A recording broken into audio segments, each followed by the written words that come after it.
Hey everybody, welcome to the Guitar Cast. It's Andy here, and I'm sitting down today with Tom Newbold. Tom, how you doing, man? I'm doing great. Thanks for asking. Tom also plays in the Jack of Hearts band, plays drums, so that means he is Levon Helm of the group, which is pretty cool. I gotta say, I'm kind of jealous because Levon gets to sing all the best songs of the band. Yeah, I mean, he kind of like legitimizes the band in some regards, right? When it comes to the Southern image. Exactly. I think, I don't want to get into opinions, but there's many out there, and I think that's hear some a fairly, opinions, man. fairly common one. I mean, me personally, I think being from rural Canada is just as legit when it comes to making some acoustic music. So I get could care rednecks less in rural Canada but too. if you want to get into the night they drove old Dixie down, and and obviously, I think you and I both have read the books of the different perspectives. You read Robbie's book and you might think one thing, then you read Levon's book and it might reopen your mind in a different light. So it's interesting. But I would love if Garth wrote a book. I'd like to read that book. Yeah, because he's by far the wackiest and most out there in that band, maybe even the world. Yeah, and he's still doing it. Yeah. I mean, this was a few years ago now, but I had heard that like if you put him up in a hotel and give him like $500 a night, he would come to your gig. Really? And I was like, well, that would be worthwhile. Where do we call? Yeah. Right? It's amazing. Yeah. But so anyway, Tom, like I said, plays drums. Yes. And also guitar. Yeah. And you just made a solo album. And you're playing guitar on there. Are you playing drums on that too? Yeah. Okay. Yeah. So tell me a little bit about that. Like, what made you decide to want to record your own album?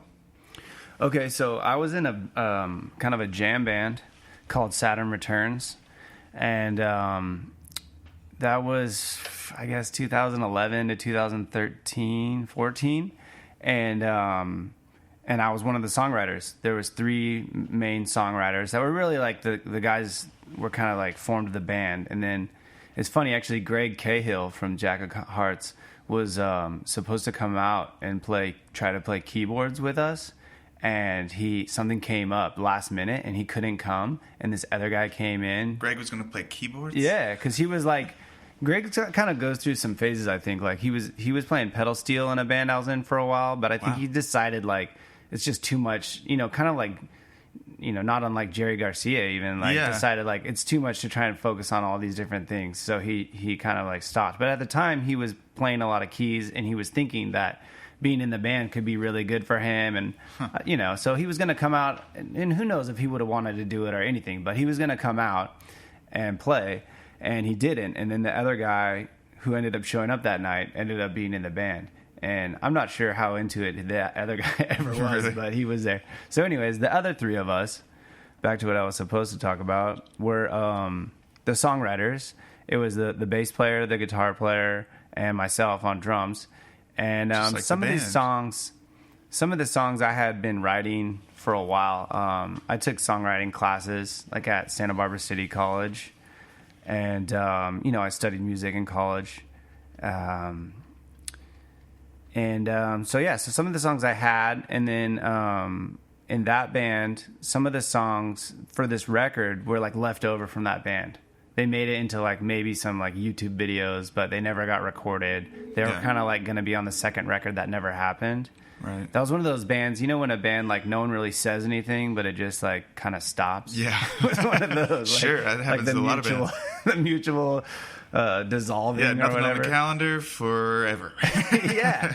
And it's kind of shitty, but I've always been the guy who's like, I don't want to call and book gigs. So like there's been several times in a band where I kind of passive aggressively just like don't say anything and see if they come up with anything, but so for various reasons anyways, it kind of just went away. And then so I had some songs left over, like Break It In, which is the last song on the record, and Letter to Marianne, and The Mend. I think those are the three that were kind of on that.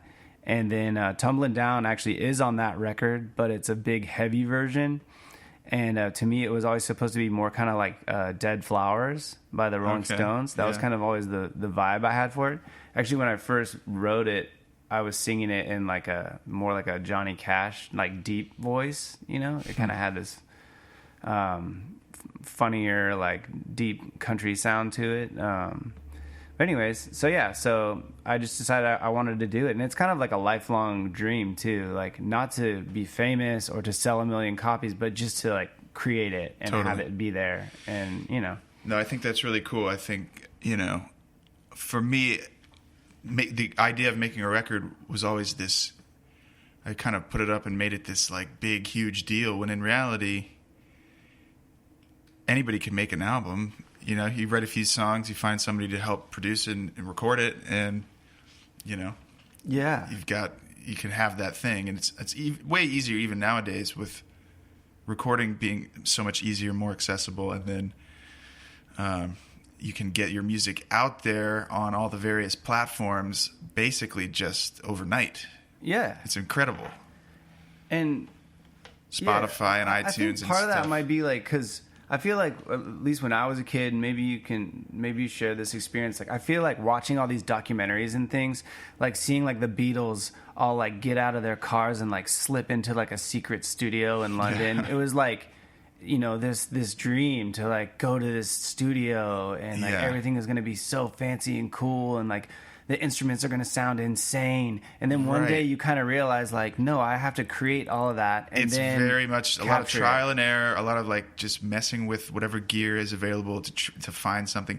A lot of times you might stumble onto a weird sound by accident, or a weird effect by accident, and go, that's cool, let's put that in the song somewhere, let's put that on the record. Yeah. See, there wasn't really a lot of that, though, with my record, because there wasn't a lot of time. Like, everyone was kind of doing me a solid, you know? So, like, there was this kind of vibe where, like, I felt like I was getting a lot for very little amount of money. And so, I mean, as far as sounds and stuff, I think we kind of just tried to go with, like, straightforward American rock and roll, Americana, like, you know what I mean? Yeah. There's not, like...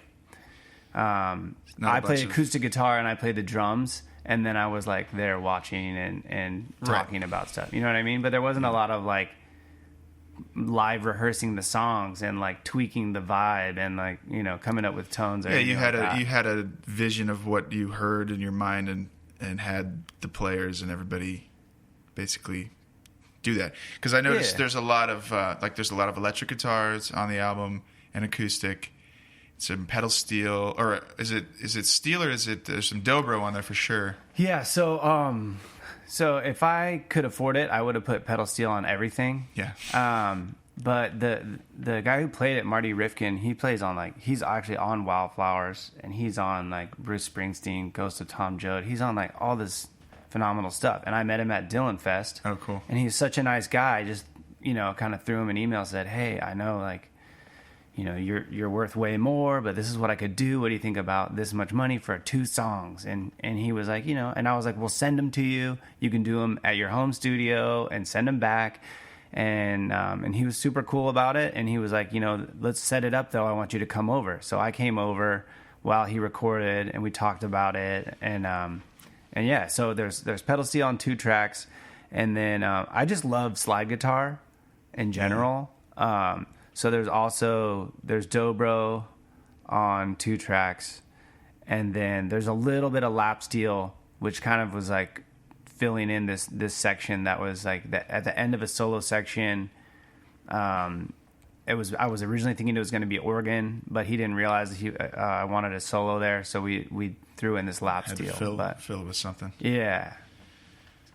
So yeah, but I just love. I think it's from like 2000 era. I was so into Ben Harper.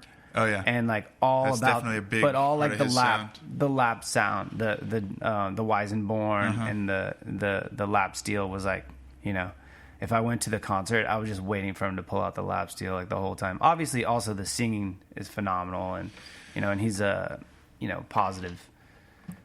Character and all that too. You know, I worked with him a number of times at the Village. He's kind of a regular over at the Village, and you know, he recorded.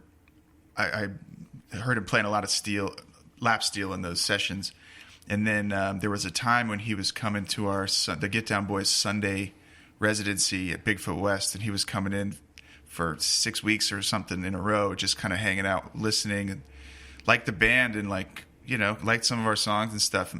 I tried to make something happen, like to get him to produce a record, and he sounded interested in the moment, but it was one of those things where it was like, you know, he's kind of like, yeah, that sounds cool, but realistically, getting his schedule to line up was, you know, next to impossible. But he was a super nice guy. Really Sounds cool. Great, but then he left the country the next day. Right, exactly. I think that exactly. But I mean, I've been to shows in Claremont in his hometown where he talks a ton, and he seems like such a nice guy. And you always see him taking pictures with fans, and you know, he does like the philanthropy side. You know, he's promoting causes, and so yeah, he seems like a good dude. Yeah. Well, what do you say we play a little tune here? Sure, yeah. Let's do Tumbling Down. This is on your record. And what's the story behind writing this one? Oh, okay. So actually, this is a pretty specific story. I was teaching drum lessons, and I was kind of broke as hell. And I was driving to a lesson to make money, which I obviously needed very badly. And I was running out of gas. And I was just like, wow, I can't believe how effed up this situation is. Like, I'm about to run out of gas on the way to get money that I have to get. And I actually turned on my phone and flipped it towards me, which I do a lot to write songs in the car. If I think I have something, I just like point my phone at myself and record a video of an idea. And I actually spit out like probably like 80% of the words, like in one shot. And I always laugh about this. Every time I do that, the song's in G. Yeah. That's why like most of my songs are in G. I guess it's like a male range kind of thing. But yeah, that's funny. But yeah, so that's kind of how it happened. But it's like the despair was super real in the moment, you know? Yeah. Okay, cool. Well, let's get into it. 1, 2, 3, 4.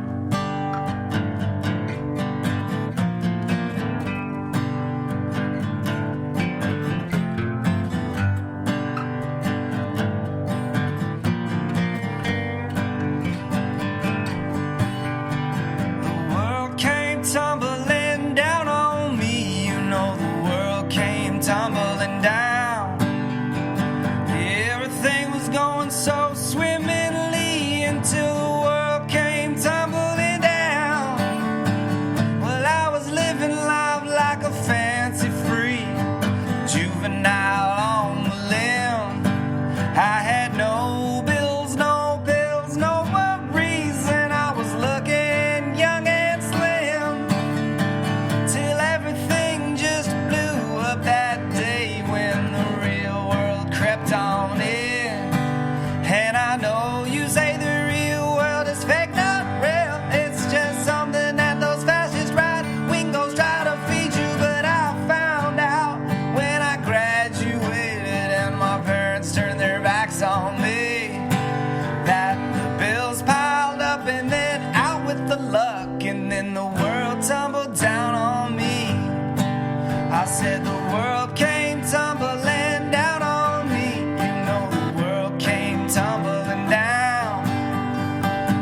Nice.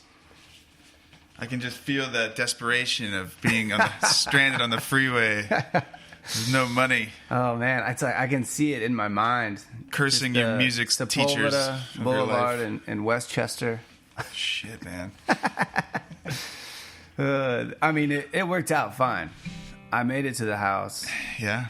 You know, I don't even remember if I just like got a check, went straight to the ATM and got gas. Probably. Yeah, man, it's tough. It's tough being a musician out there. Yeah, you know, I got a little sick of the hustle. That's actually why I'm a music therapist now. Yeah.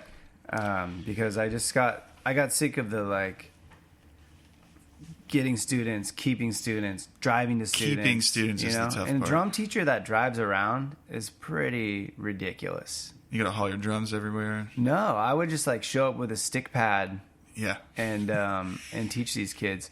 And it was great, and I had some really great students too. But yeah, I mean, really, you should be sitting in a room and they're rotating in and out, you know. But I went for like more of an independent, you know.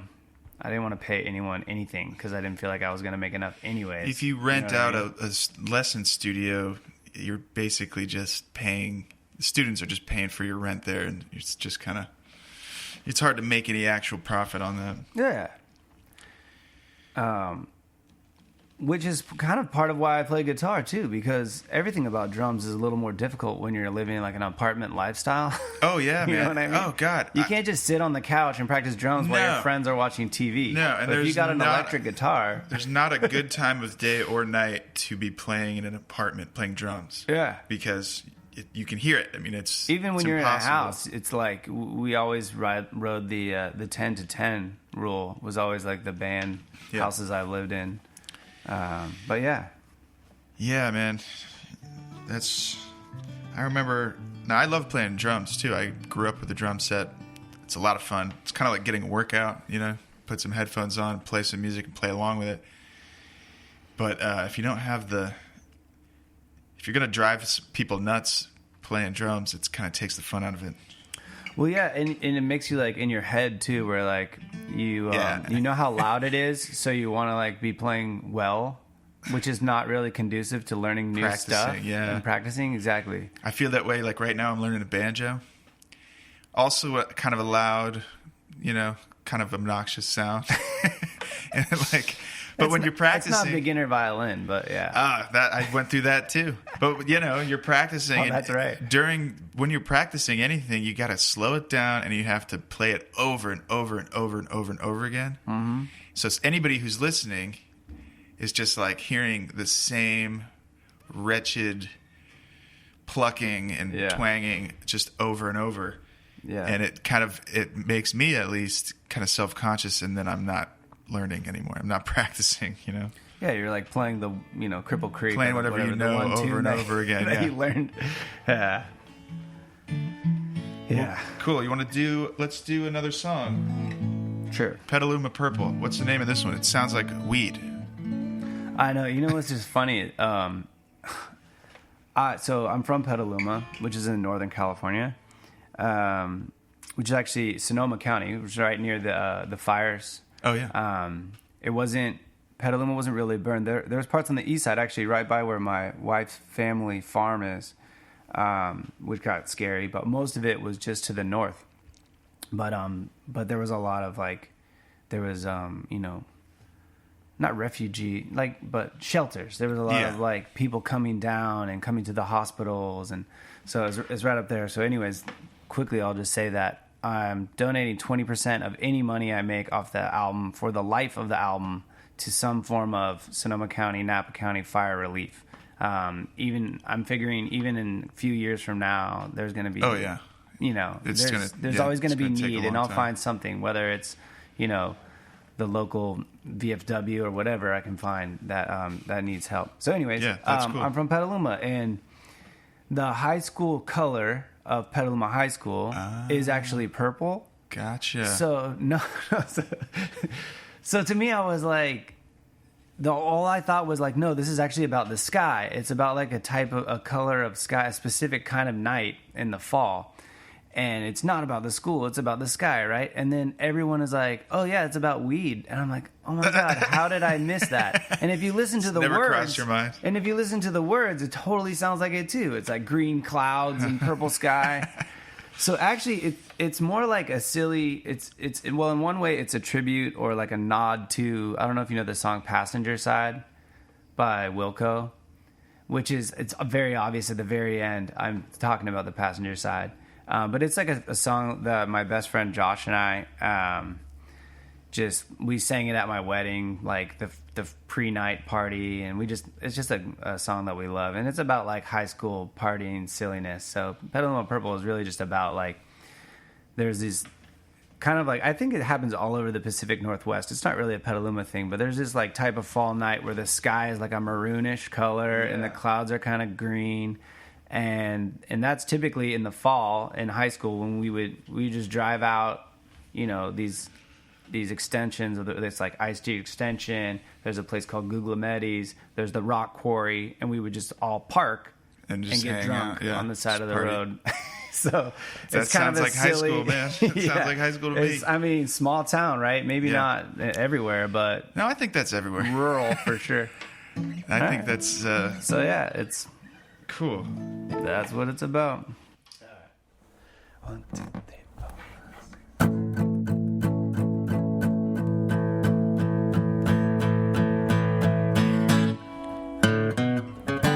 It's that Petaluma purple. The clouds are green tonight, and the moon hangs so low and close to your eye. We'll drive out past the upkeep, stand by the side of the road, keep your keys in the ignition in case the fire rolls. And who needs forgiveness for what he ain't already done? We just want safe passage, a memory of fun, a memory of fun.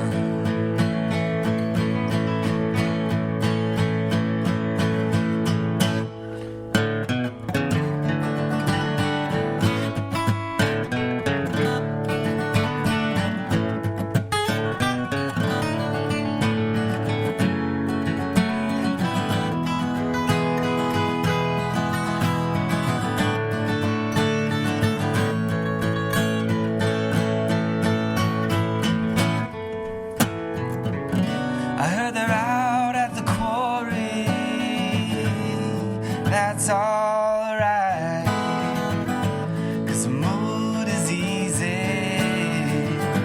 and the feeling is right.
All right. Very nice, Tom. Petaluma Purple there. Something like that. Well, Tom, thanks, man, for being here doing this. Oh, it's my pleasure, man. And I hope you can get that album out to some people who want to hear it. I know it sounds really, really good. I enjoyed it quite a bit, so Appreciate great job. that. All right. Thanks a lot, Tom. That's all for today on the Guitar Cast. And go ahead and make sure and subscribe on iTunes and follow on Twitter and Instagram. And we'll see you next time. See ya.